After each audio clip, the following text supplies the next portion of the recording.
So all my friends read this book and they loved it. And these were all people who I thought were really intelligent, creative, unique, cool, right? My friends, duh, you should think that of all your friends.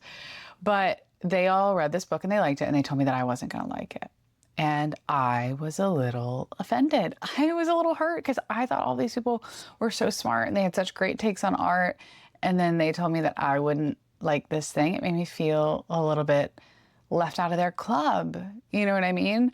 But I may be wrong. Hi, my name's Caroline May Woodson and welcome to season 2 of my podcast. I know it's been a little bit, but hey, if you're watching the video of this, we're actually in my bedroom now. Crazy. I can't believe I just let you in my bed. That's wild. I'll give you the tour another time. But I'm saying I may be wrong on that because there's actually the other side of that take where what's actually true about that scenario is that my friends loved me so much that they knew what I would like and not like. And that's really special to have somebody who knows you so well that they know if you're going to like a story or not. Anyway, I'm going to tell you about that book today because I, 3 years later, decided to read the book that they all told me I wouldn't like, and I'm going to tell you how I feel about it. So if you haven't been here before, hey, I'm Caroline May Woodson. We talk about a lot of things. I root each episode on a main story, person, author. It's normally something kind of classical, kind of antiquated, maybe not though, but then I tie it to modern things. So I'm going to talk to you today about a new Netflix TV show, a new album that came out, and this book that I read. It's not necessarily super new, but still. Okay, so our classical anchor of the day, which is going to give a spoiler alert to the book that I'm talking about, is The Idiot. The Idiot is originally by Dostoevsky.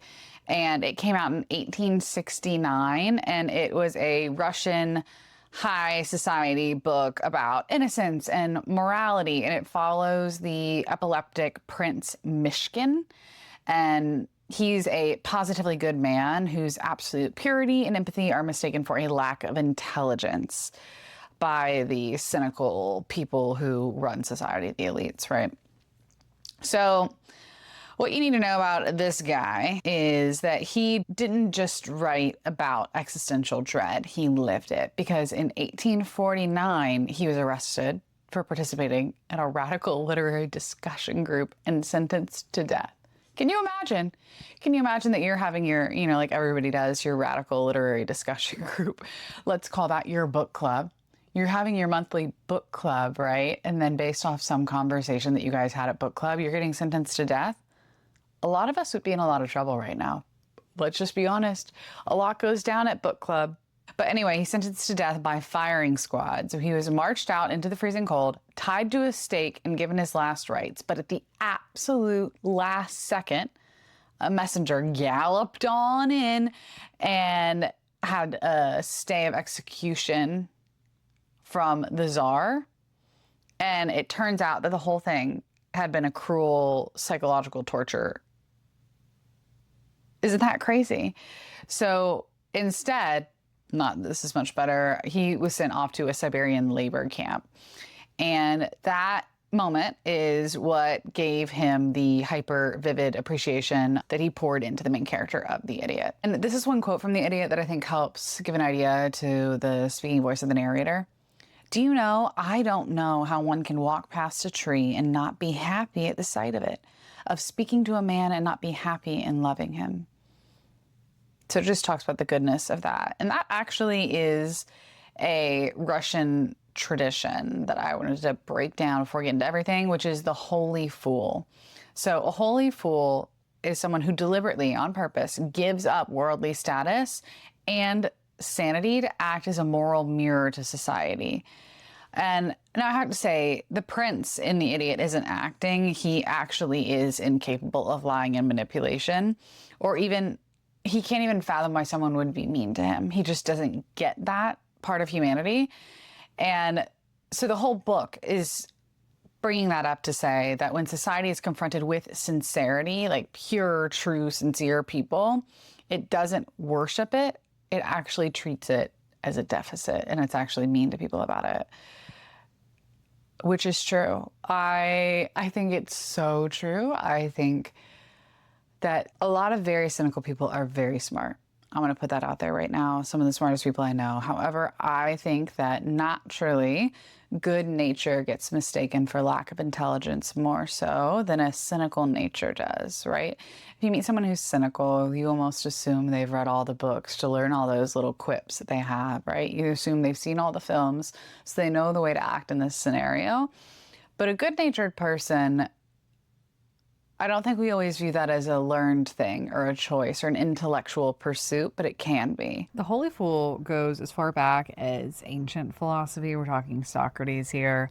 And he's often cited as the earliest precursor. So he claimed that he was the wisest man in Athens, but that's only because he knew that he knew nothing.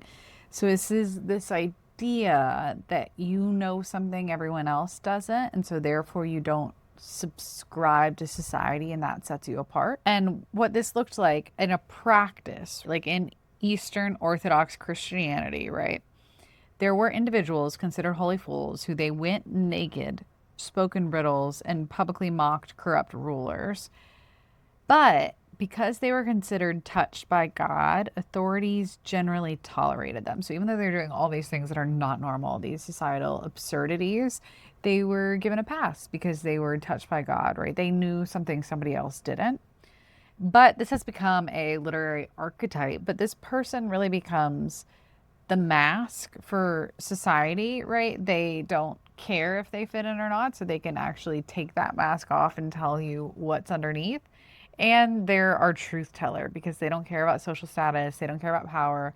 They can say things without a fear of consequences.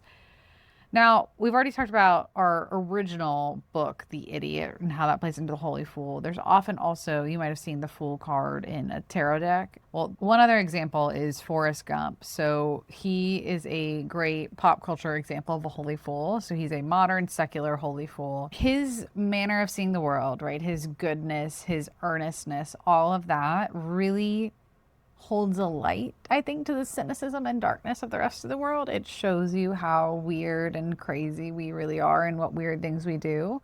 Even though some people might consider him the odd one out, right? It shows you that we as a society do some weird things. Some other ones that are modern examples, if you want to look at Harry Potter, Luna Lovegood, she's often teased, mocked by her peers for bizarre beliefs and being weird. But her detachment from the social norms allows her to see profound truths that other people might miss. This is not a modern example, so shoot me if you want. But William Shakespeare, I have to drop a Shakespeare on you. If we look at King Lear, which is my favorite to read, at least, I don't think it translates on stage. I also think the final act doesn't sound like it was written by the same person, but that we can talk about that another time. But the Fool is the only character in King Lear who can speak brutal truths to the king. And even though he's using riddles and things like that, he is allowed to say some wild things. Whereas if somebody else, another character, another family member had said that, they would have gotten in trouble. Anyway, so if you've heard of The Idiot, you're probably thinking of this book right here, which is by Elif Batuman. And it is a Pulitzer Prize finalist, a national bestseller. You can see my copy is all bent up, out of shape here. This book came out in 2017, so it's not dreadfully new. And the sequel came out in 2022. So this book, it follows Celine, and it's set in 1995, and she's the daughter of Turkish immigrants, and she is in her first year at Harvard. To be honest with you, it's just kind of about her life. It's just kind of a day-to-day. So if you're not into hyper-realism, super specific, you're not going to enjoy it. I love that. So she studies linguistics, overanalyzes the structural limits of language, and falls into an intense, frustratingly unconsummated, and mostly email-based relationship with an older Hungarian mathematics student named Ivan. So it's dry, hyper-intellectual exploration of a language and what it feels like to be young and like you don't understand the world.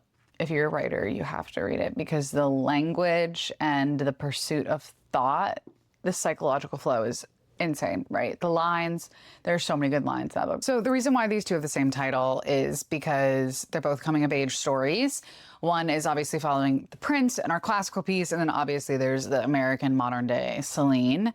And they're both truly earnest people. And it just talks about how that makes going through the world a little bit harder because we are in a cynical environment, if that makes sense. So I think that's why it's a play off that. And it's just talking about you can feel so detached from everyone else in the world and you can feel like an alien almost. So if you're wondering the verdict, my friends were right about how I felt about this book. Unabashedly, the writing's amazing. I think every writer should read it. I think there are so many lines in here that I loved. However, there was something about the way it was written, and I don't think this makes it bad or anything, but I was just a little detached. And I think that's kind of the point, like I just said. That's why these two are told the same way. These are people who are very detached from the world, even though I would consider myself quite earnest. She's obviously way more intelligent than I am, but there was something about it, because I'm an ooey gooey sap of a person who has to get overly connected to things, that I just didn't connect to her. And so when I read Dolly Alderton's Good Material earlier this year, I could not wait to get my hands on that book in between meetings before I went to bed. I was dying to read it, and then the last few pages I was trying to slow myself because I didn't want it to be over. I didn't feel the same way about this book, but I read it. I did finish it, so that's my verdict on it. Now that we've been talking about it a lot, I'm sure you want some quotes, so I'm going to give you some. It's hard to be sincere without sounding pretentious. I mean, what are you supposed to do if you really feel like you've swallowed the universe? Not say so? No waking moment went by that I didn't think of him. He was in the background of everything I thought. My own perceptions were no longer enough to constitute the physical world for me. Every sound, every syllable that reached me, I wanted to filter through his consciousness. It was terrible to think he was in this city, possibly very nearby, but I couldn't see him or talk to him because he didn't love me. I couldn't be with him for 1 minute, not even for the weird leftover hours that nobody else wanted, like from 1 to 3 a.m. on a Wednesday. And then the croissant was crisp and soft and flaky at the same time. Just biting into it made you feel cared for. And then lastly, I found myself remembering the day in kindergarten when the teachers showed us Dumbo, and I realized for the first time that all the kids in the class, even the bullies, rooted for Dumbo against Dumbo's tormentors. Invariably, they laughed and cheered, both when Dumbo succeeded and when bad things happened to his enemies. But they're you, I thought to myself. How did they not know? They didn't know. It was an astounding truth. Everyone thought they were Dumbo. So that's The Idiot. I think you should read it. I'm right now reading the second book, Either Or. I'm about halfway through. It's also named the same name as another classical famous piece, which I think is quite clever. Clearly, this author is brilliant. So yeah. Okay, next up, we're going to talk about a TV show. It was also a book. The book is now on my to-read book list, but I watched the TV show first, and that show is Margo's Got Money Troubles. It's on Apple TV right now. And the story centers around Margo. She's a first-year student at her community college, a local college, and I can't explain the plot without spoiling this for you, so it's a very minor spoiler, but she ends up getting pregnant, and it blows up her whole life. But it's not a story about being pregnant and that ruining your whole life, so I guess I just explained it terribly. She ends up needing to make money, and she does some controversial things to make money, and it just complicates every part of her life. And the TV show, why you should watch it, Elle Fanning's the main girl, and she's fantastic. Ron Swanson from Parks and Rec is in it. Also great. And Nicole Kidman, and she plays a very funky character that's not like what I've seen her do before. The acting, literally every single person in the cast is phenomenal. The acting is insane. The storyline is great. I quite enjoyed it, and I'm quite sad that it's over, to be honest with you. And the reason why I wanted to talk about this piece specifically is because The Idiot was talking about how you're perceived at large and the pressures of being perceived and trying to stay yourself despite what everyone else thinks. And Margo's Got Money Troubles does exactly that. So the way she starts making money is a hyper visible manner of making money on the internet. And a lot of people have a lot of opinions about that, especially for a woman with a child. And it's a story about what it means to do what you have to do to show up for your family, and also to be true to who you are despite what everybody else thinks. Even if she's not the same holy fool, right? She's not a fool. Margo's very smart and resourceful, and she does what she needs to make this work. But she has a lot of pressure on her based on what society thinks, and she has to decide whether that's going to change who she is or how she operates. And she has to use her identity as a way to make a bunch of decisions throughout the TV show. Anyway, I thought it was fantastic. The whole thing is out now on Apple TV, so you should totally watch it. And I have some quotes for you. It's like being born again into a life and a skin that don't quite fit right and need time to stretch out. This becoming someone's mother. You are not crazy. You are simply shedding layers of your former life, like so much old skin. It's okay that it itches. It's normal that it's uncomfortable. It will grow on you. The sadness from the morning didn't exactly go away. It dried on me and slowly crumbled, leaving me covered in little flakes, like if you eat a glazed donut in a black shirt. That was how it was being grown up. We were all moving through the world like that, like those river dolphins that only look pink because they're covered in scars. If the world doesn't know you are loved, then you're trash. I think that's even true of people, maybe sometimes, or I fear it is, that being loved is the only way to be safe. People are so lonely, even when they do horrible things. It often comes down to that, if you only take the time to understand them. And then lastly, which is kind of a centerpiece, it's because you're in control of it. That is what makes someone slutty or not slutty. Think about it. If a girl doesn't know she's hot and innocently going about her business and some guys spy on her naked, she's not a slut. But if she knows guys want to see her naked and charges them money to spy on her, she is a slut. The same physical thing is happening in both scenarios. Guys see her naked body. It's just in the second one, she knows what's going on and she's in control. I love this TV show. My mom and I were watching it at the same time, and we would talk about it every single week. Again, I cannot reiterate, the acting is fantastic. I've also been trying to watch shows that are adaptations of books, because I've written a book that I would love to be adapted into a limited series one day, sort of similar to One Day, similar to Margo's Got Money Troubles, similar to, I almost said People Who Go to Funerals, which is the title of my book that I'm trying to get out, but similar to Normal People, just a limited series. So anyway, okay, my third thing I want to talk to you about is a movie. This is kind of a weird one. It's not super new. It's called Die, My Love, and I didn't know anything about this movie. I knew nothing. I hadn't seen the trailer. I watched it in theaters when it came out, and the only reason I wanted to see it was because Jennifer Lawrence was the main girl and the guy from Twilight was the main guy, which I've never watched Twilight or read it. Tell me if you think I ought to. Everyone always gets mad at me when I tell them that. But I've yet to, and now it feels like such a big thing, like I can't even do it, right? Like 26 feels a little old to watch Twilight for the first time. I don't know. Also to do it alone, that feels like something I ought to do with somebody else. Anyway, if you want to volunteer to watch Twilight with me, let me know. But Die, My Love, it's about this couple. They categorize it on the internet as a thriller dark comedy set in rural Montana. And it's about, I viewed it as postpartum depression. It might take it even farther into like postpartum psychosis. It's about this couple.